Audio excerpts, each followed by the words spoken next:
मराठा क्रांती मोर्चाकडून काळी रंगपंचमी साजरी करण्यात आली।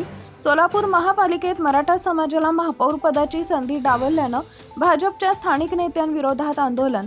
1993 नंतर पहिल्यांदा मराठा समाजाला महापौर पदाची संधी आली होती, मात्र भाजपच्या स्थानिक नेत्यांनी स्वतःच्या नातेवाईकांना संधी दिली। आमची मागणी आहे की 2.5 वर्षापैकी 6 वर्ष मराठा समाजाला महापौर पद द्यावे, तसेच जिल्हा परिषद कुणबी समाजाला अध्यक्ष करावे। जर आमच्या मागण्या मान्य झाल्या नाही तर सोलापूरसह राज्यभरात आंदोलन करणार। जिल्ह्याचे पालकमंत्री जयकुमार गोरे, आमदार देवेंद्र कोटे आणि शहराध्यक्ष रोहिणी तडोळकर यांनी मराठा समाजावर राजकीय अन्याय केल्यामुळे आज मराठ्याने काळ्या रंगाने रंगपंचमी साजरी करून त्यांचा निषेध केलेला आहे। 1993 नंतर प्रत्येक समाजाला प्रत्येक पक्षाने तिथं महापौर करून तिथं संधी दिलेली आहे। ज्याच भाजपची सत्ता आल्यानंतर आम्ही भाजपच्या वरिष्ठ नेत्यांना आम्ही मागणी करत होतो की तुम्ही मराठा समाज तिथं महापौर करा, कारण सर्वसाधारणसाठी तिथं जागा आहे।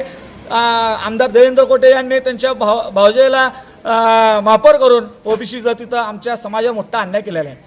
2.5 वर्षांनी ज्या रोटेशन पद्धतीने तुम्ही ज्या चिठ्ठी काढचाल तुम्ही ते चिठ्ठीमध्ये सर्वसाधारणसाठी जागा तिथं नसणार आहे। तिथं ओबीसी पुरुषची जागा, एससी पुरुषची तिथं जागा असणार आहे। आमची भाजपच्या वरिष्ठ नेत्यांना आमची मागणी आहे की हे एकतर विनायक कोंडेल यांचा तुम्ही महापौर पदाचा राजीनामा घ्यावा आणि मराठा समाज तिथं महापौर करावा, किंवा जिल्हा परिषदचं जे अध्यक्ष आहे 6 वर्षासाठी कुणबी मराठाचा तुम्ही अध्यक्ष करावा आणि विनायक कोंडेल यांचा 6 वर्षाचा कार्यकाळ संपल्यानंतर 6 वर्षाचं तुम्ही मराठा समाजाचा महापौर करावा। तुम्हाला लोकसभेला मतपेटीतून मराठ्यांनी तिथं उत्तर दिलं आहे, विधानसभेला मराठा समाज तुमच्या सोबत होतो म्हणून तुम्ही सत्तेत आला।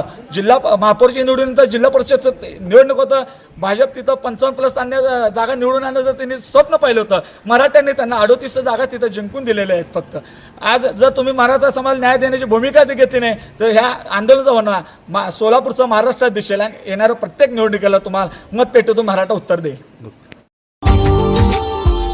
Subscribe now and press the bell icon. Never miss an update.